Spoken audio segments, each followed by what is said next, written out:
agricultural does nothing but appeal to the base where they want to collect more money.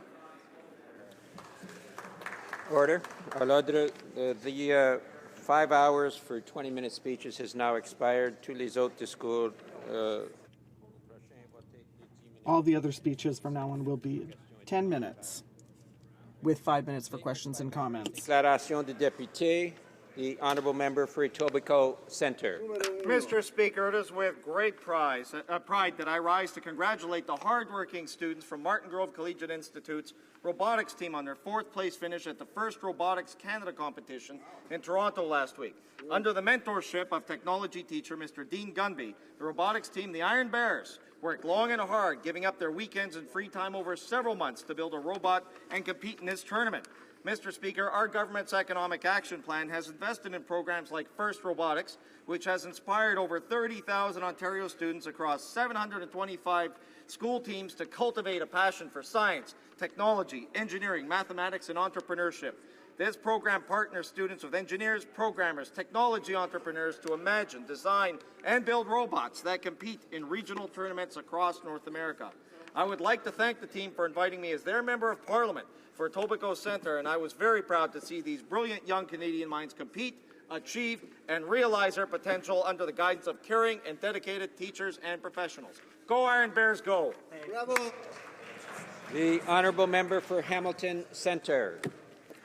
Thank you, Mr. Speaker. Hamilton is ready to welcome the Junos to our city this weekend and share Hamilton's thriving art scene with people from across the country. One of Hamilton's premier art events is the Art Crawl on James Street North.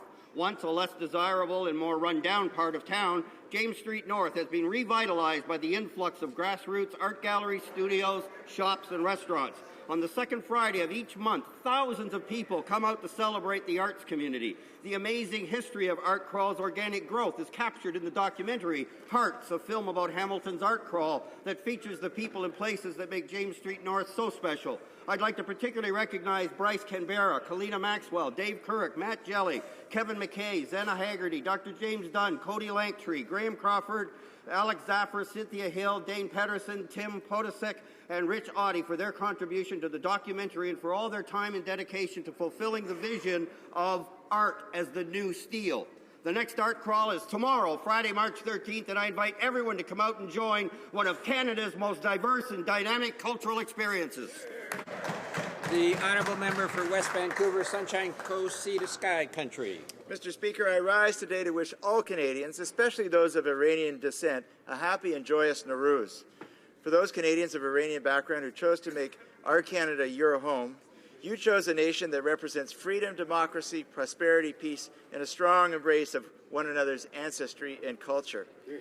While our government has condemned the actions of the Iranian government for its human rights record, its support of terrorism, and its drive for nuclear arms, we stand squarely with the Iranian people and in the corner of Canadian Iranians who on a daily basis contribute immensely to our social fabric in academia, business, culture, and in so many other avenues of Canadian society.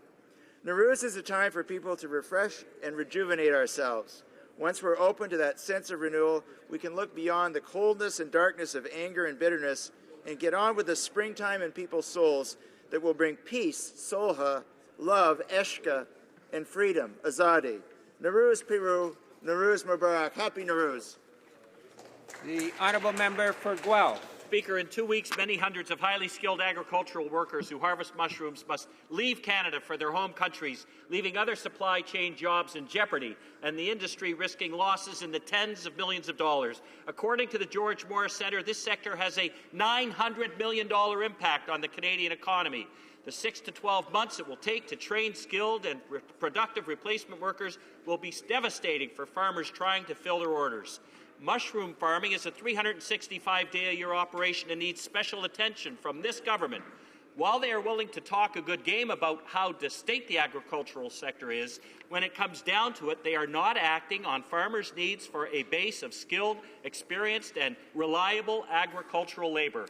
On this side of the House, we believe it's time for the government to support Canadian farmers by finding a solution to permanently address this crisis. At the very least, government should do the right thing and provide an extension to these agricultural workers as it has done for others. Thank you, Mr. Speaker. The honourable member for North Vancouver.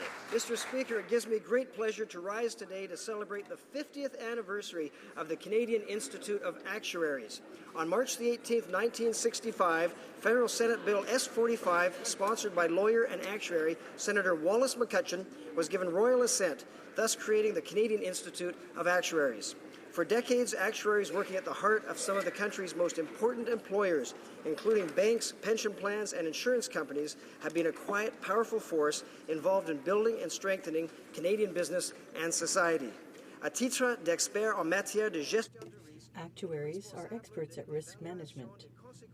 Because actuaries also evaluate financial consequences of future events and offer informed advice, their role has never been as important as it is today. March the 18th, the government, on behalf of all Canadians, would like to congratulate the Institute on 50 years of actuarial excellence in Canada. The honourable member for Chicoutimi-Le-Fjord. In 2013, I launched the We Want Customs.ca campaign in order to call for full customs service at Bagotville. The people want this project to go through, and the local political and economic actors are increasingly impatient by the Conservatives' lack of adopting customs clearance for aircraft for over 30 passengers. Lac-Saint-Jean-Saguenay is at a crossroads. It needs to be allowed to develop. It's a beautiful region for ecotourism and adventure. Opening up to the world to foreign tourists is a way to do so, to take concrete steps for the economy, which is in a slump and where jobs are precarious. Attracting foreign capital and positioning ourselves as a gateway to the north will ensure jobs and prosperity for now and future generations. The member for Robert-Lac-Saint-Jean and the Conservative government are lacking vision by opposing this economic project for tourism. We have the potential to ensure our prosperity, but we must be bold, have vision, and put in place full customs service in Bagotville. That is a clear vision for the future. The honourable member for Don Valley West. Mr. Speaker, our government is deeply proud of the leadership that Canadian scientists are displaying on the world stage. Last week, as we celebrated International Women's Day, we saw one of our own scientific innovators, Dr. Molly Choquette, recognized as one of 5 recipients from around the world at the L'Oréal UNESCO Women in Science Award. She is a global leader in an area of Canadian health expertise, stem cell science. She has distinguished herself not only as a role model for women and girls around the globe, but as a world-class innovator who stands shoulder to shoulder with the very best in her field. Mr. Speaker, our Canadian scientists have consistently been on the front lines, expanding our knowledge and finding new ways to improve the health of Canadians. We are forever proud to recognize the achievement of notable Canadian scientists. Congratulations, Dr. Choquette. The honourable member for Kootenay, Columbia. Mr. Speaker, on January 27th and 28th of this year, individuals from across Canada came together in Ottawa to create a united vision for what addiction recovery means in Canada. Hosted by CCSA, one of their declared visions was that recovery is real, available, attainable, and sustainable. Mr. Speaker, I bring this to your attention because just over 26 years ago, I took my last drink. My life had spiraled out of control. But by the grace of God, I stand before you and all Canadians to give hope to all those who suffer with addiction, that they can find a path which will provide them with daily reprieve from their addiction. Today, I can tell you that I would not trade my best days drunk for my worst days sober. Today, I reach my hand out to anyone in need rather than pushing them away. But most importantly, I accept life as it is, not how I think it should be. May we all come together and support those in recovery. The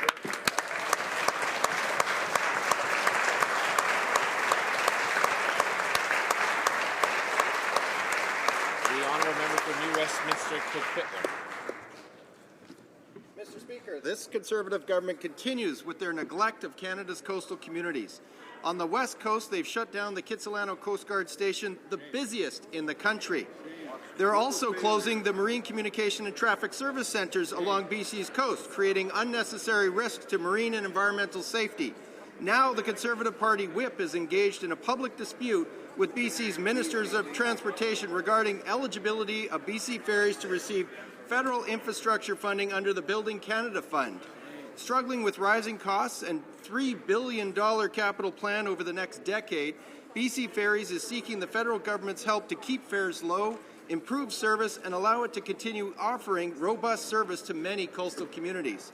New Democrats recognize the importance of Canada's coastal communities to the economy, the environment, and our national identity. Unlike the Conservatives, we are listening to British Columbians and are committed to partnering with provinces to improve transportation infrastructure.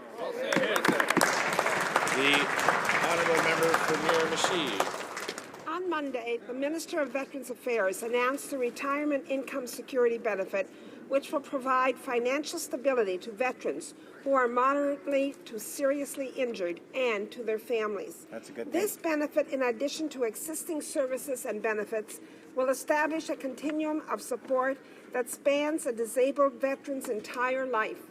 The President of the Royal Canadian Legion, Branch 4 in Fredericton said, and I quote, "It's going to help in the future. It's needed for the protection of our service people." The Veterans Ombudsman said, and I quote, "This will be a game changer for Canada's most seriously injured veterans and their families." That's right. I am immensely proud that our government is standing up for the veterans and their families and ensuring that they get the support and the services they need when they need them. Here, here. The Honourable Member for Jean-Lebert. Thank you, Mr. Speaker. In a few days, we'll be celebrating St. Patrick's Day. I want to draw your attention to the deep and solid roots of the Irish community in my riding of Jean-Lebert, and more specifically in the Pointe Saint-Charles community. Many activities surrounding St. Patrick's Day will be underway throughout the month of March, including the early Mass at the historic St. Gabriel Church. Each year, the Montreal Irish Society organizes one of the largest St. Patrick's Day parades. It's a great moment.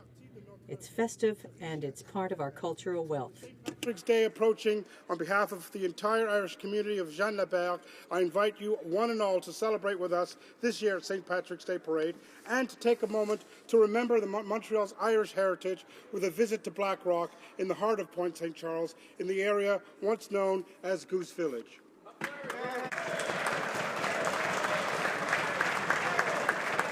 honourable member for Thornhill. Mr. Speaker, the Liberal leader's divisive comments this past week continue to draw fire from both CIJA, the Centre for Israel and Jewish Affairs, and B'nai B'rith Canada.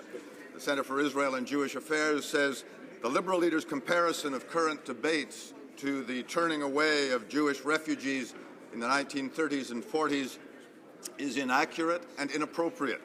B'nai B'rith Canada says the Liberal leader's comparison is wholly inappropriate, divisive, and does a disservice to Canadians interested in dealing with the pressing issues of the day. B'nai B'rith also says the Liberal leader is only the latest in a long line of politicians who fall into the trap of drawing highly inappropriate and offensive Nazi-era comparisons by using the term "none is too many" haphazardly.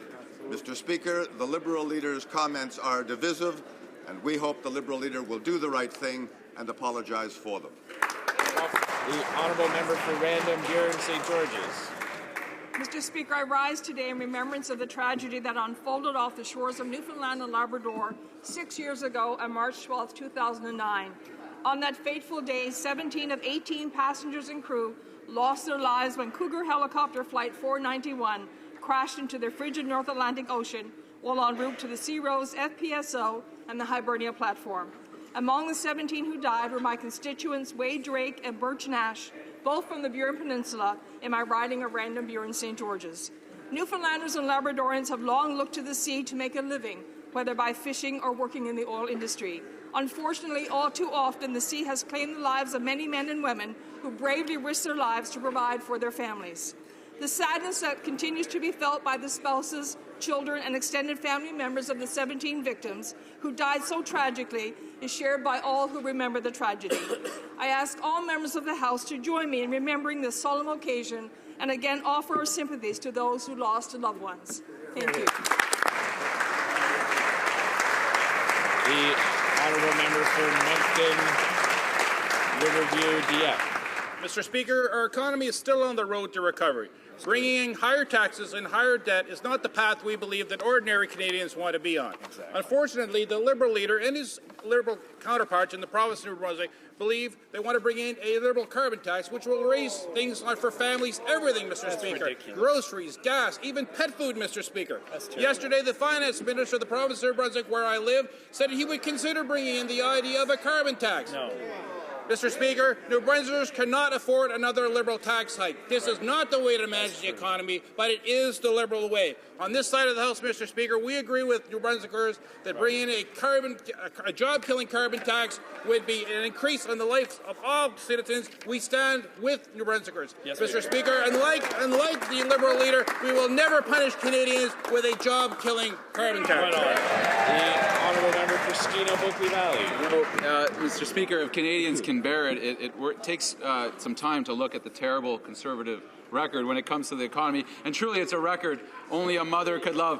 Record high temporary foreign workers, record low job quality for Canadians, record high household debt, record low access to employment insurance. Mr. Speaker, Conservatives continue to hurt the economy, but it's Canadian families who pay the price. But somehow they've managed to go from bad to worse. In this House last night, we had a New Democrat motion calling on the next federal budget to help create good paying jobs for Canadians, and Conservatives found a way to vote against it. Now, which part do you think they hated most? The fact that we're calling for good paying jobs for Canadians, or the fact that we're calling for a budget at all, which seems to be such a problem for this government? It's time for the finance minister to get off the bench and do his job. All the economists he's relying on are saying the excuses are over. Let's get to work and give Canadians a budget that helps get them back to work. And if Conservatives are so unwilling to do it, let's just wait till fall of 2015 and New Democrats will be happy.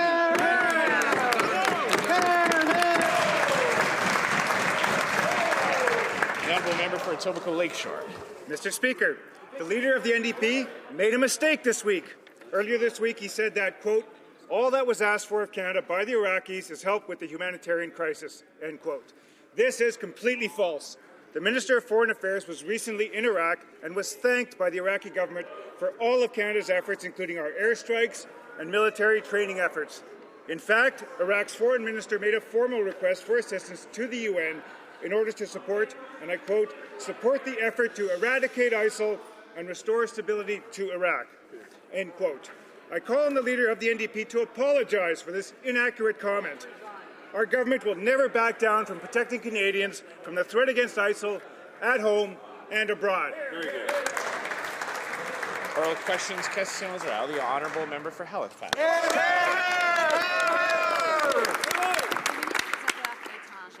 The Minister of Foreign Affairs for Turkey has declared that an individual working for a coalition intelligence service working against ISIS would have helped 3 young British women join the terrorist organization ISIS. According to some sources, the spy could have had a link with Canada. Is the minister aware of this issue, and can he tell us if these facts are true? The Honourable Minister of Public Safety. Mr. Speaker, I would like to thank the member for her question. I am indeed aware of these stories, and now the member can understand that I'm not in the habit of commenting on the activities of our national security agencies. What I can say is that as an elected official, I invite her to support Bill C-51, which will allow us to continue to effectively protect Canadians against the terrorist threat with mechanisms that will protect our agents and rights. Mr. Speaker, the Foreign Minister of Turkey has stated that someone working for a foreign intelligence agency has been detained for attempting to assist 3 British schoolgirls in joining ISIS in Iraq. Reports allege that the person being detained was working with Canada. We heard that the minister is aware of these reports. Is Canadian intelligence involved, and why are there persistent reports from the Turkish media on this? The Honourable Minister of Public Safety. Once Again, Mr. Speaker, I am aware of these stories, and as you know, and the members know, I do not comment on operational matter. We are already fully aware, Mr. Speaker, that high-risk traveler are traveling and willing to join terrorists. That's why we are putting on the floor of this House Bill C-51 that will better give tools to our law enforcement and police officers to prevent a Canadian from commit terrorist act abroad and coming here and being a bigger threat to our country and our safety. The member for Hull-Aylmer. Yesterday, the Minister of Defense refused to clearly say if the military mission in Iraq would be expanded beyond the advise and assist role. Our soldiers are already on the front lines and have been shot at by ISIS. Canadians have a right to know, Mr. Speaker. Will the minister rule out an expansion of the military mission in Iraq, yes or no? The Honourable Minister of National Defence. Well, Mr. Speaker, the government has not yet taken a final decision on the continuity of our mission against ISIL. Obviously, when we make a decision, we will table a motion in the House of Commons so that it can be debated, as we do every time we deploy Canadian troops on such a mission. But it's important to note that Canada has a role to play against this terrorist genocidal organization which has declared war against Canada and which is a real threat to our safety and security and to world security. The Honourable Member for Hull-Aylmer. The truth is that the Conservatives don't know where they're going. It's the same thing for the economy and job creation. Private sector economists are saying today that there's no reason for the government to delay tabling a budget. Canadians are losing their jobs. Bankruptcies are piling up. And what are the Conservatives doing? Well, they're pussyfooting around. Why is the government waiting to present a budget and measures to breathe some life into the job market? Honourable Minister of State for Finance. Speaker, our government is lowering taxes. We're providing benefits directly to families. We're protecting and creating jobs to help families make ends meet. But we know that the new Democratic Party and the Liberal plan to raise taxes, to reverse pension income splitting for seniors, and to introduce a carbon tax, we know that will have a negative impact on jobs and on the economy. Under our Conservative government, every family with children in Canada will stand to benefit from our tax breaks, including the increase and expansion of the universal child care benefit and the family tax credit. Honourable Member for Halifax. Private sector economists say that there is no excuse for delaying the budget. Hear, hear, the finance hear. minister refuses to face the facts. Well, Canadian families don't have the luxury of avoiding reality because they're facing record household debt and deteriorating job quality. They want their government to act, but the Conservatives voted against an NDP proposal to make good jobs a focus of the next budget. Go figure. When Crazy. will the minister end his delays, and when will he table a budget? Hear, hear. The Honourable Minister of State for Finance. Mr. Speaker, again, our Conservative government has a low tax plan for jobs and growth in all sectors of the Canadian economy, and that plan is working. It's going to return Canada to a balanced budget this year. As we have stated, we will not bring forward the budget any earlier than April. Again, while we're focusing on balancing the budget and creating jobs, the new Democratic Party, the Liberal leader, is pushing a high-tax, high-debt agenda that will threaten jobs and set working families back. Mr. Speaker, Canadian families know they're better off with this Conservative government. The Honourable Member for Markham Unionville.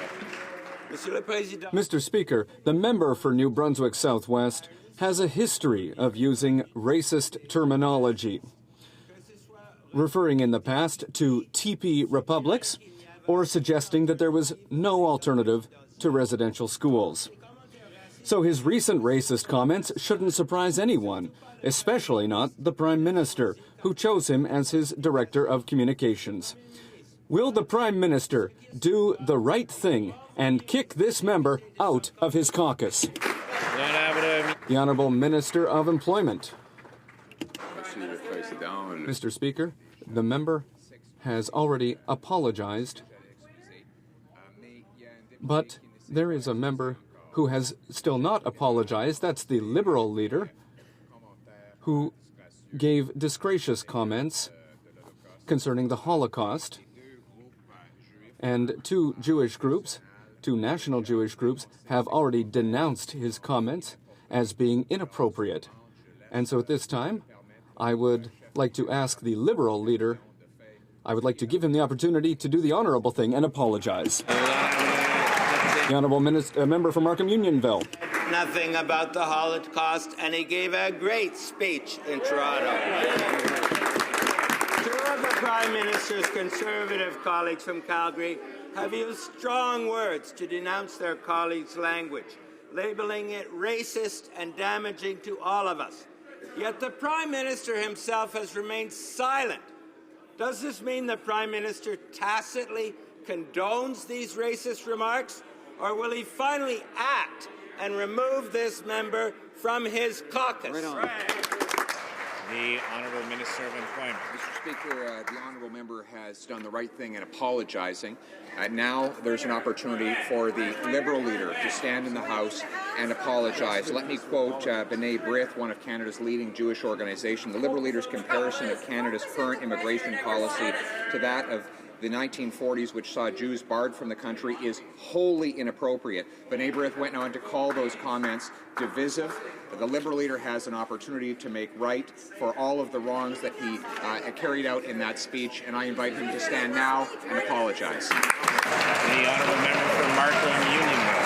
Mr. Speaker, recently we've heard three things from the Conservatives. First, the Prime Minister appears to condone racist language. Second, as is clear from their own document, they see their base as anti-immigrant. Third, the Prime Minister keeps attacking Muslims.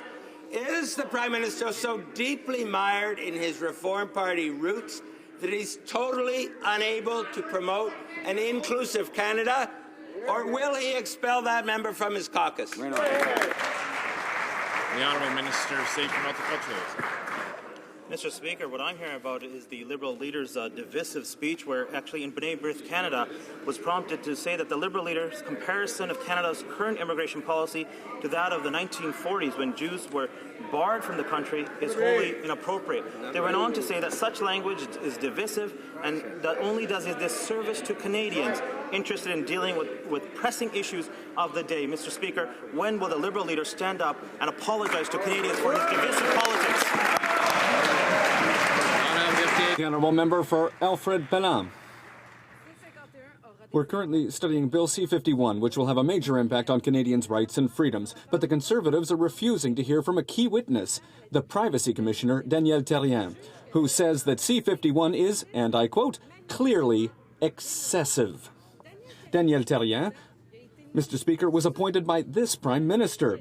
He's a specialist who was introduced to us as being capable of reconciling security and the protection of privacy. So why not avail ourselves of his expertise when these issues are at the heart of C-51? Why is the government listening selectively with its bill?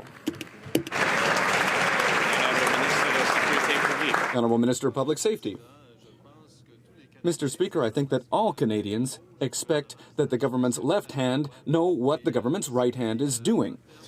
And you know, when it comes to protecting rights and freedoms, our bill contains a number of provisions, particularly those that mandate CERC to investigate on threats. We are the only country among our allies that doesn't have some of these measures to fight terrorism and to fight radicalization. So, Mr. Speaker, we are impatient to hear from expert testimony, and we are listening to the constructive comments that they will have on our bill that's important for the country.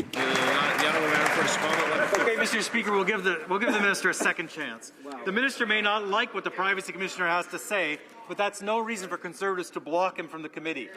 Bill C-51 makes sweeping changes that have serious privacy implications for all Canadians. The Commissioner has warned that this bill will give the government, in his words, virtually limitless powers to monitor and, with the assistance of big data analytics, to profile ordinary Canadians. Mr. Speaker, why are the Conservatives refusing to allow the Privacy Commissioner to appear before the committee so all Canadians can hear his concerns?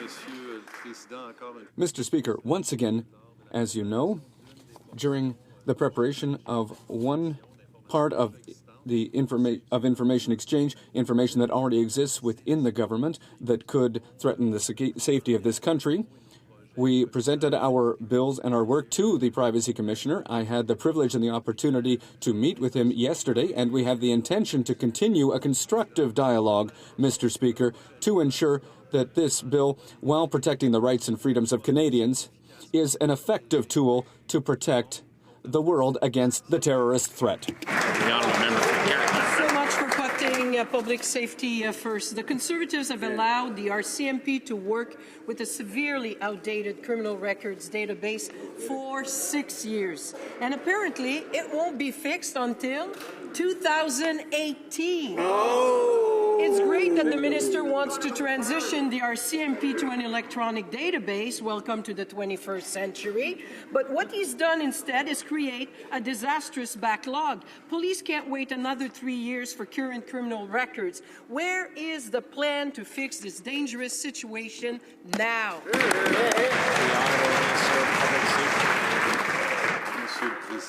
Mr. Speaker, my honourable colleague should know that the police centre that collects information for all federal and provincial police forces in the country does important work, and I am proud, and our government is proud to give them financial support, $180 million for this important transition. Unfortunately, we didn't get the support of the NDP, but we are aware of the major challenge that this data transfer represents, Mr. Speaker, and we received assurances yesterday from representatives of the police services that they were on the way to fulfilling their mandate. The honourable member for Gatineau. To prove his failure, but anyway. Those are some nice words, but at the end of the day, the minister hasn't fixed anything. The issue has been around since 2009. It currently takes 2 years to update criminal records. 2 years. And yet this is an essential basic tool for police officers who are currently forced to fly blind. What is the minister waiting for? When will he fix this problem to protect the safety of police officers and Canadians? Now, today. The Honourable Minister of Public Safety.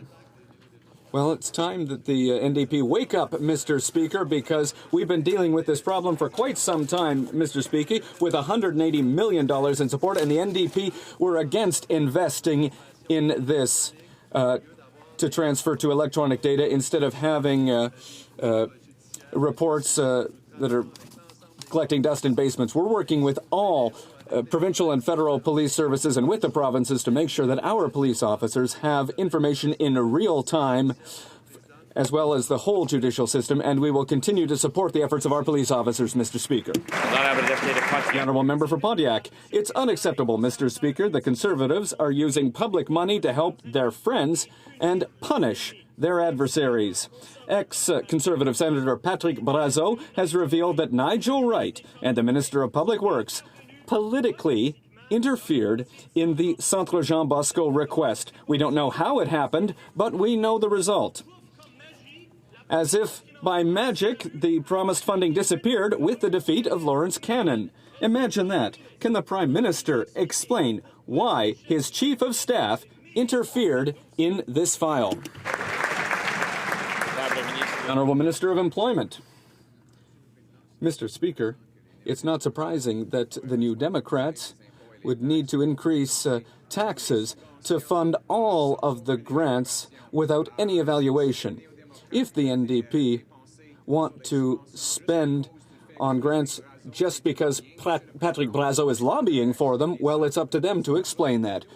We respect taxpayers' dollars. We protect taxpayers' money by choosing to make good investments and by protecting our spending and spending responsibly. The honourable member for Pontiac. Yes, but when it comes time to help the Prime Minister's good friends, well, we know it doesn't matter if projects meet bureaucratic criteria.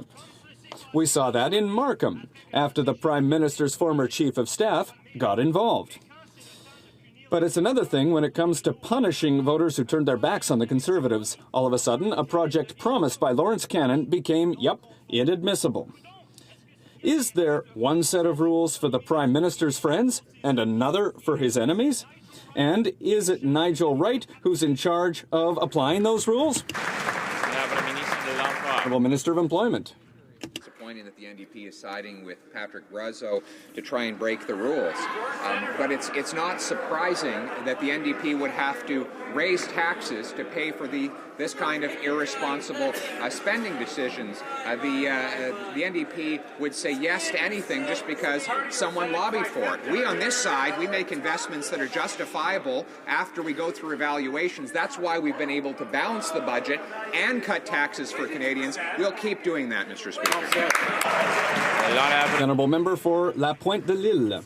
Mr. Speaker, what the Minister of Employment is describing exactly what the Minister of Public Works did. Since the devastating report from the Ethics Commissioner, we've seen more and more memory lapses from the Conservatives. The Minister says she doesn't remember speaking to Nigel Wright, and the Prime Minister says he doesn't even remember the project. But it was important enough that 3 of his ministers and 2 of his closest advisors intervened in favor of a good friend of the Prime Minister's to overturn a decision made by public servants.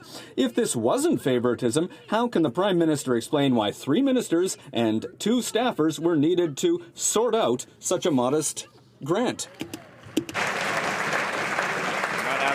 The Honourable Minister of Public Works. Mr. Speaker, as I've said several times, I always believed that this was a valid project for improving access for people with disabilities.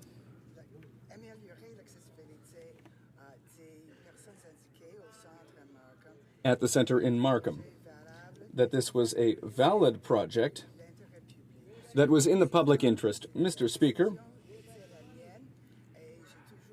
the decision was taken by me, and I always believed that there was public interest. Member for Timmins James Bay now has the floor. Thank you, Mr. Speaker. That minister has been found guilty. That's right. And here's the problem with her defense. She says she can't remember speaking to Nigel Wright about the project. And then she says, well, don't worry, there was nothing political, which raises the question, why was Nigel Wright phoning her about the project in the first place?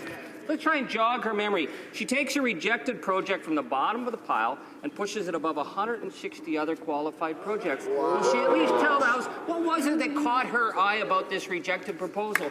Why were so many key Conservatives so keen to give one of their friends so much public money? Mr. Speaker, our government is very proud to have launched the Enabling Accessibility Fund, which has helped millions of people across this country have full inclusion in participating.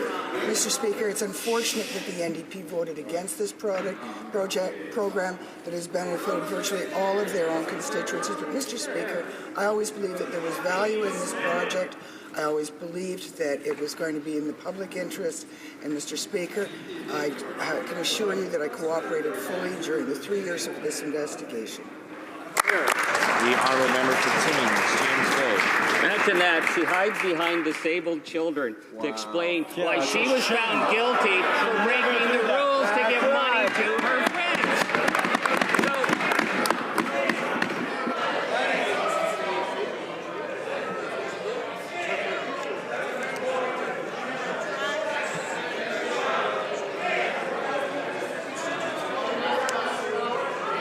Order. Order. The member for James Bay, Timmins James Bay has the floor. May want to be judicious with his language to avoid prompting that type of reaction. But anyway, he still has the floor. He still has some time left, and members need to come to order to allow him to finish putting the question. Well, thank you, Mr. Speaker. I'm not sure about what part of the truth hurt her so much, but as the Prime Minister would say, let's sort it out. Okay? So we got this dodgy project sitting at the bottom of a pile of a bunch of worthy projects. And we have 3 cabinet ministers, Nigel Wright, the principal secretary, the Prime Minister's office, who all get their paws on this one dodgy project. So what's the connection between the promoter of this project that made her light such a fire that she's been found guilty of breaching the Conflict of Interest Act? What was it? The Honourable Minister of Public Works. Speaker, if the honourable member had actually read the report, he would have found that the Commission made it very clear that neither I nor any member of my family or my friends had any personal interest in this particular project.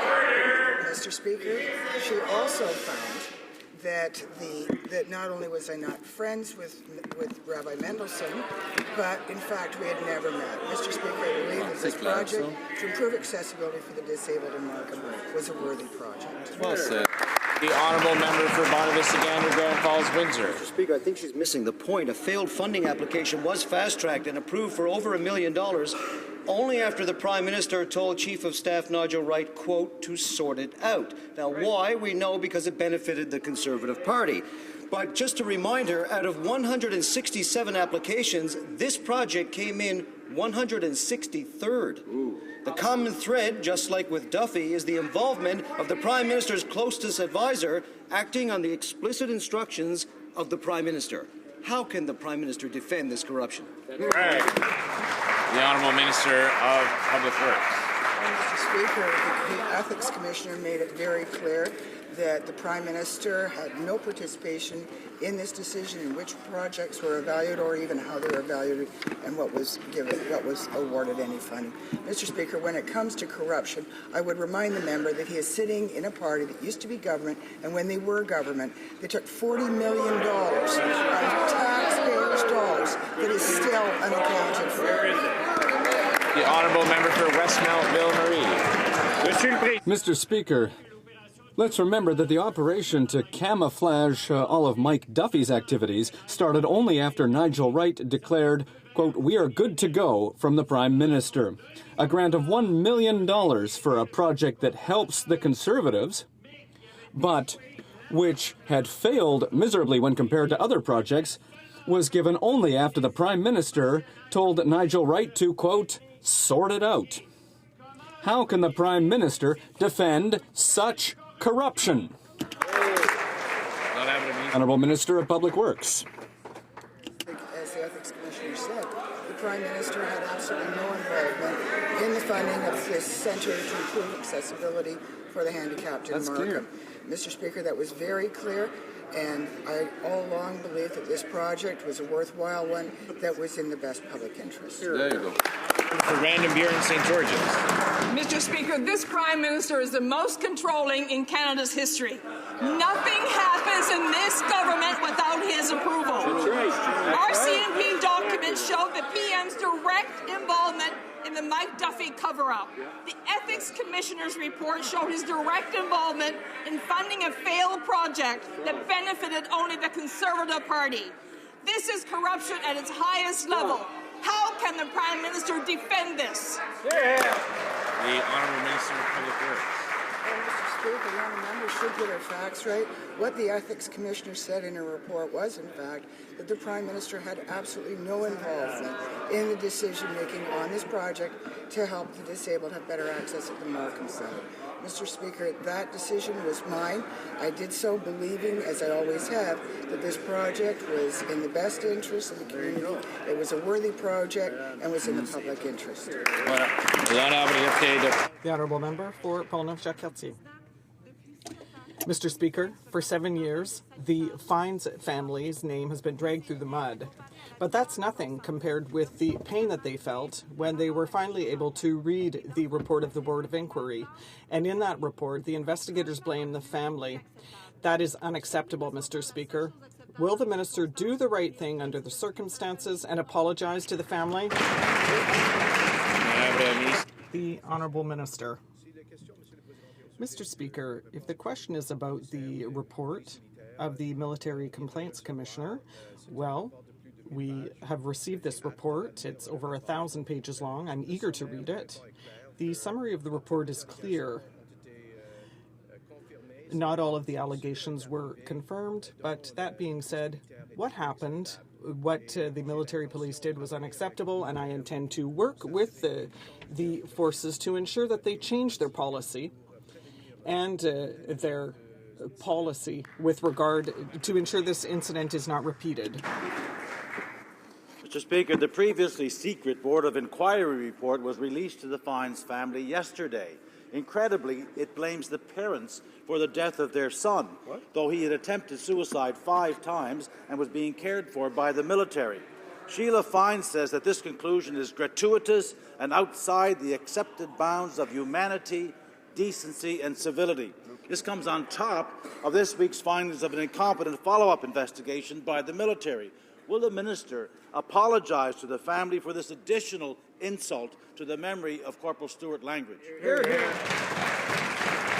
The Honourable Minister of National Defence. Speaker, I'm not familiar with the particular document to which the member refers. I'd be happy to look into this matter. I did tell him at committee yesterday that we just received 48 hours ago a report that has taken over 3 years to compile with over 1,000 pages. I obviously haven't had a chance yet to review that in detail, but the member and all members have my assurance that I will review the report closely and work with the Provost Marshal of the Canadian Armed Forces to make whatever changes are necessary to ensure that the totally unacceptable conduct that occurred in this matter does not repeat itself.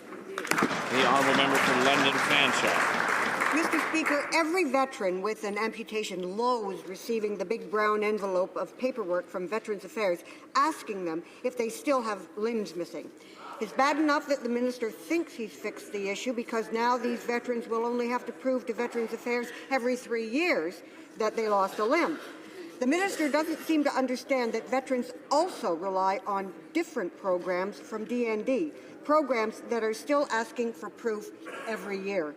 Does the minister think that this is even remotely acceptable? Good question. The Honourable Minister of Veterans Affairs. Mr. Speaker, we've learned a lot from the case Paul Franklin has brought forward, and I thank him for raising these concerns with respect to the Veterans Independence Program. We're already making changes. In fact, Mr. Speaker, I've stood up a veteran-centric task force to revisit every piece of correspondence that goes to a veteran and their family to make sure it focuses on their wellness, is easy to understand, and for serious cases, whether we can eliminate it entirely. I'll also be asking and talking with the insurer for the Canadian Forces Long-Term Disability Program to try and adopt the same approach. The Honourable Member for Châteauguay-Saint-Constant. Decidedly, the Conservatives have no heart and no respect for our veterans. For example, our veteran amputees still have to confirm that their limbs haven't grown back. They are called upon to fill out complex questionnaires to be entitled to their benefits. It's as if no one in the government knows what it's like to be disabled. Will the minister immediately put an end to this absurd saga and stop humiliating our veterans? The Honourable Minister of Veterans Affairs. A member who sits on the Veterans Affairs Committee had been following this matter. He would know that 1 month ago, I already said that no such letter will be ever sent to a veteran or their family. Full stop, Mr. Speaker. And in fact, we're revisiting all of the types of forms we send to our veterans and their families to make sure it promotes their wellness and is simple. And in complex cases where there's a case manager assigned to the veteran, I want the forms eliminated entirely. The Honourable Member for Pickering, Scarborough East. Mr. Speaker, yesterday we learned of a very troubling terrorist plot. An Islamic State-inspired extremist had plans to bomb the United States Consulate in Toronto, as well as other buildings in the financial district. My constituents are very concerned that the international jihadist movement has declared war on Canada and her allies. Could the Minister of Public Safety please update this House on measures that the government is taking to keep Canadians safe? The Honourable Minister of Public Safety. Mr. Speaker, I want to thank the member for Pickering Scarborough East for his service as a member, but also for serving under the flag as a Canadian Armed Forces, Mr. Speaker. And I also want to thank today the RCMP, the security, CSIS, Mr. Speaker, and especially CBSA, who have done an incredible work to ensure the safety of Canadians in that case and prevent a horrific tragedy, Mr. Speaker. Troubling cases like these are precisely why our government is putting forward this new legislation to provide our police and national security agencies more tools to protect Canadians, Mr. Speaker, against the jihadi terrorists who would seek to harm us, Mr. Speaker. Merci à nos services politiques. Thank you to our police forces. The Honourable Member for Boisson-la-Prairie. The Minister of Transport announced new rail safety standards. But we were expecting a much more ambitious plan with much tougher standards. Braking requirements for tank cars have been completely set aside. In addition, the tank cars involved in recent accidents in Ontario, which the TSB says are not solid enough, will still be on our rails until 2023. How can the minister reassure the public, whereas for another 8 years at least, we will have to live with tank cars that are not safe? The Honourable Minister of Transport. Speaker, indeed, I was very pleased that the department posted online an update with what they're doing with the new, improved, very sturdy tank cars that we'll be building in this country in the future. I will tell you, Mr. Speaker, that regarding the brakes to which the member alluded, I will say that after following the consultations commenced last year, it was agreed to place these brakes into a different track, that is working with operating rules, and we'll continue to have these technical discussions with the United States to make sure that what we get is the right product. Full member for Beaches, East York. Mr. Speaker, the latest series of train derailments has communities across the country concerned for their safety. The Transport Committee report is clear. We have inadequate rail inspection. The Auditor General's report is clear. We have inadequate rail inspection. Mr. Speaker, while the transport of oil by rail has grown exponentially, Transport Canada has hired just one additional rail inspector since 2013. Does the minister think that's sufficient to protect Canadians? Is this what the minister calls working diligently to protect the safety of Canadians? The Honourable Minister of Transport. Mr. Speaker, what the member has indicated is absolutely false. The Auditor General did not speak of the number of rail inspectors. The Auditor General talked about the auditors involved. We put it all together in terms of oversight. That's what's important here. And what's important is this, is that the Rail Safety Directorate last year planned to conduct over 32,000 inspections on our rail system in this country. That's a significant number. We're well staffed for that. We've provided $1 million extra in operating money to rail safety alone, and the department has indicated this is the amount of officials they need, and that's what they have. The Honourable Member for Victoria. Last night, while Conservatives turned out to the Politics and Pen Gala to praise the power of political writing and the importance of free expression, well, the Canada Revenue Agency was busy conducting a witch hunt against another organization, PEN Canada, which defends freedom of political expression. Mr. Speaker, I'm hearing from Canadians from coast to coast who are feeling the chilling effects of CRA audits and wondering just whether they'll be targeted next. When will this government give up its unjustifiable attack on Canadian charities? Honourable Minister of National Revenue. Mr. Speaker, the rules around charities and how they conduct themselves are long-standing, and it is the job of CRA to ensure that charitable giving from charitable Canadians is used for charitable purposes. In a recent message to all CRA employees, and I think this is important, Mr. Speaker, the Commissioner and Deputy Commissioner said, quote, "To be clear, the process for identifying which charities will be audited for any reason is handled at the Charities Directorate alone, and like all other audit activities, is not subject to political direction." Why is the NDP attempting to score cheap political points at the expense of professional public servants at the CRA? The Honourable Member for Rivière-du-Nord. Many Conservatives attended last night's PEN Canada Gala, which honours our writers and our literature. With their tuxedos and their bow ties, I hope that they were at least a little bit ashamed, given that they're accusing PEN of being overly partisan, and they're seeking to strip it of its right to issue tax receipts. We get the impression that it's always progressive organizations that defend the environment, culture, and human rights that are being targeted. Enough of the witch hunt. When will the Conservatives stop attacking those who don't share their views? That member knows full well that CRA audits occur at arm's length. They are conducted free of any political interference or motivation. Rules regarding charities and their activities are very long-standing. In 2012 alone, $14.24 billion was tax receipted from approximately 86,000 charities. Charities must respect the law. The CRA has a legal responsibility to ensure that they do, and the audit activity for any reason whatsoever is less than 1% of those charities a year. Honourable member for Kings Hands. The Minister says he's delaying the budget because of volatile oil prices, but the private sector economists advising the Minister say there's no reason to delay the budget, that slow growth and low oil prices will be with us throughout 2015. So what's the Minister's real reason?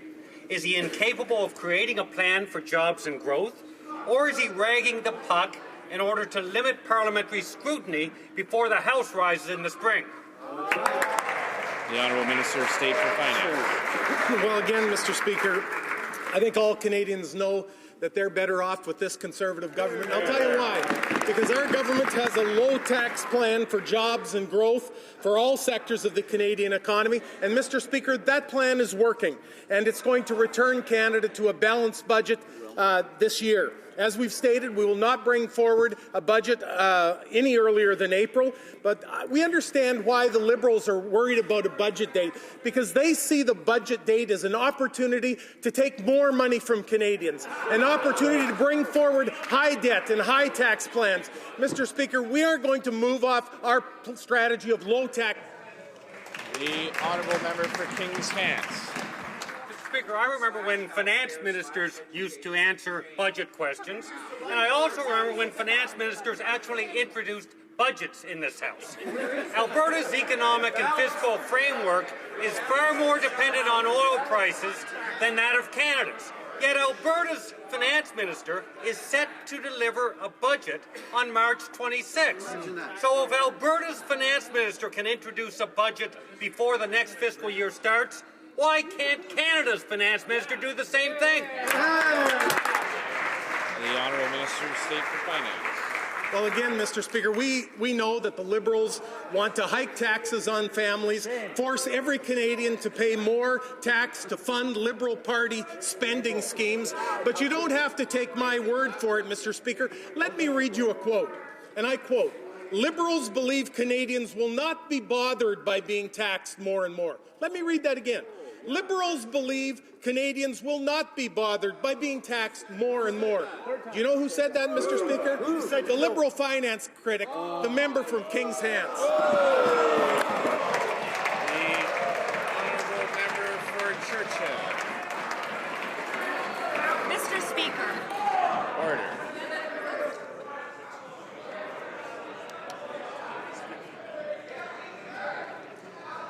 Order. The Honourable Member for Churchill now has the floor. Mr. Speaker, yesterday the Conservatives shut down debate on Bill S6, legislation that will gut Yukon's Environmental Assessment Act. There was no real consultation with First Nations, and nearly all of Yukon's First Nations are opposed to Bill S6. In fact, they're already preparing to fight it in court. So at what point did the Conservatives decide that nation-to-nation consultation with Yukon's First Nations didn't matter anymore? The Honourable Minister of Aboriginal Affairs. Well, what the honourable member says is completely false. The First Nations in the Yukon and in Nunavut, I mean, everyone was consulted plentifully. As a matter of fact, Mr. Speaker, $100,000 of taxpayers went to those First Nations to participate in the consultation process. So the consultation have taken place. The bill is now before the House, and I hope that the NDP will stop preventing the progress being made in Northern Canada. Honourable Member for Northwest Territories. Mr. Speaker, another flawed bill and another long and wasteful court fight with First Nations. That's where the minister is going. It's not just First Nations that have a problem with this legislation. In a letter sent to the Minister of Aboriginal Affairs last fall, the president of Casino Mines expressed concerns about, quote, the negative impact of Bill S6 is having on the territory's mineral industry. The Tourism Association of Yukon is also opposed. Why pursue a bill that won't stand up in court and is opposed by both First Nations and businesses? Where's the certainty in that? Well, Mr. Speaker, you can choose a few quotes. The fact of the matter is that industry, that the Yukon government, the Nunavut government, NDI, all these groups support this legislation because for the first time, this Conservative government has taken steps to level the playing field so that those resources in the north can be exploited for the benefit of Northerners. This will change the regulatory system to attract investment, create jobs, and long-term prosperity, which is our objective. The honourable member for Wild Rose. Mr. Speaker, we believe the Canadian justice system exists to protect Canadians and their communities, and not to coddle violent criminals. Yesterday, as part of our ongoing commitment to keeping Canada's streets and communities safe, and to bringing the rights of victims back to the heart of the criminal justice system, the Minister of Justice tabled the Life Means Life Act. Could the Minister please speak to this House as to the rationale for this important legislation? Good question. The Life Act ensures our public safety by ensuring that Canada's most violent offenders will face mandatory life imprisonment without parole. The bill helps rebuild public confidence, will bring certainty to our criminal justice system, and also ensure that those who have lost loved ones as victims of the most extreme acts of violence are not subjected to repeated and hopeless parole hearings. Speaker, consistent with our criminal code, our sentencing principles, and the Constitution, this bill removes the worst murderers from Canadian society permanently. The honourable member for St. Paul's. Today, the C.D. Howe Institute made it clear low immunization rates in parts of Canada are a major health concern. Only one province, Newfoundland and Labrador, has achieved the 95% vaccination coverage needed for herd immunity. Quebec is in the midst of a serious measles outbreak, 119 people, another 700 at risk. The report recommends better public education and real-time information on who and who is not immunized. Will the government implement on an urgent basis the C.D. Howe recommendations? The Honourable Parliamentary Secretary. Thank you, Mr. Speaker, and our government is working very closely with the provinces and territories, especially in the area of innovative tools that will allow for the digitalization of health records, including the work that's done by Health Infoway Canada. And obviously, we continue to ensure vaccine safety, support research, and promote immunization. Mr. Speaker, as I'm sure the honourable member, as a former family doctor, knows, the best things family can do is to get vaccinated, and certainly we've all witnessed that it's a miracle of modern medicine and it saves lives. The honourable member for New Westminster Coquitlam.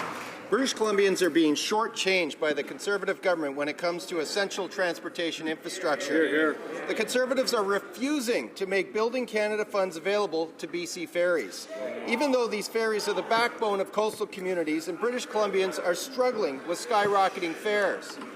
Will the federal government step up and make the Building Canada Fund available to BC ferries? The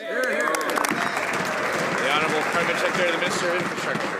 Well, of course, Mr. Speaker, the new Building Canada plan is eligible to support the BC Ferries organization. Of course, BC Ferries as an organization is a provincial responsibility.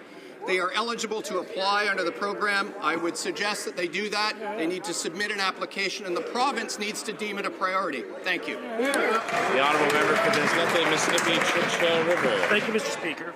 While the Liberals and the NDP vote against our important infrastructure initiatives, our government is continuing to deliver results that are improving the quality of life for hard-working Canadians. Today, the Prime Minister made an important announcement for Saskatchewan. Can the Parliamentary Secretary please update the House on this important announcement? The Honourable Parliamentary Secretary, Minister. I would like to begin by thanking my colleague for his hard work on this important matter for Saskatchewan. Today, the Prime Minister announced funding for the twinning of Highway 7 in Saskatchewan to 4 lanes west of Saskatoon to Delisle, which will generate economic and social benefits for the province. The twinning of approximately 26.5 kilometres of Highway 7 to 4 lanes and the construction of 7 kilometres of a new 4-lane divided highway north of Vanscoy. This will create jobs, improve safety, enhance traffic flow, and reduce travel time. Mr. Speaker, yet another example of how our government is delivering for the people of Saskatchewan. I know that you appreciate that, and for the people of Canada. The honourable member from Ocam. Mr. Speaker, I often receive applications from organizations in my riding for funding to help them carry out renovations to make their premises barrier-free. But we have a problem of consistency with the Enabling Accessibility Fund. Application timelines vary, and they do not allow organizations to plan in advance for specific projects. Would the government consider keeping this program open all year and to announce the next date as to when they are accepting new applications? The Honourable Minister of Employment. Mr. Speaker. First, I would like to thank the Honourable Member for her question. Obviously, we work to improve the quality of life of persons with disabilities and issues of reduced mobility. That is why we created the fund to help community centres. It helps them perform renovations, and that is also why we created the Registered Disability Fund for families with disabled children. So I am available to work with the Honourable Member to improve these initiatives, and I'd like to thank her again for her question. The Honourable Member from Ocam. Mr. Speaker, Canada's law enforcement authorities are fighting organized crime, but they have to deal with legal and financial considerations. And Aboriginal women are overrepresented when it comes to violence and tragic disappearances. Here again, police would appreciate new legislative tools from the government. With Bill C-51, the government fails to address major security issues and other serious problems. Does the government find it logical to fight terrorism, whereas there are so many other situations that call for broader legal powers? The Honourable Minister of Public Safety. Mr. Speaker, you know the primary role of a government is to ensure the protection of its citizens. Women are particularly targeted by terrorists, and that is why we must do everything in our power to protect them. And that is why I would urge my colleague to support Bill C-51, and if she has questions, I will be pleased to answer them. I was happy to be before committee for 2 hours. This is an important bill that promotes Canadians' rights and freedoms while protecting them. That concludes question period for today. Now it's time for everyone's favorite part of Thursday, the Thursday question from the Honourable Opposition House Leader. Thank you, Mr. Speaker. I have some bad news and some good news.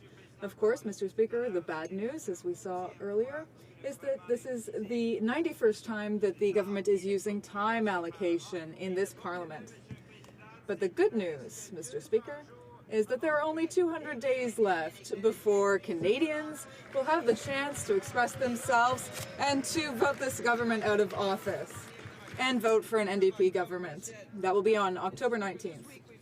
Repeated closure through time allocation at record levels, twice as bad as the previous bad record by any previous government in Canadian history. I've also seen denial of witnesses on C-51. You remember in the House, Mr. Speaker, Conservatives saying, oh no, we're going to do a thorough vetting of C-51. They're even denying having the Privacy Commissioner come before the Public Security Committee. Now, other things as well.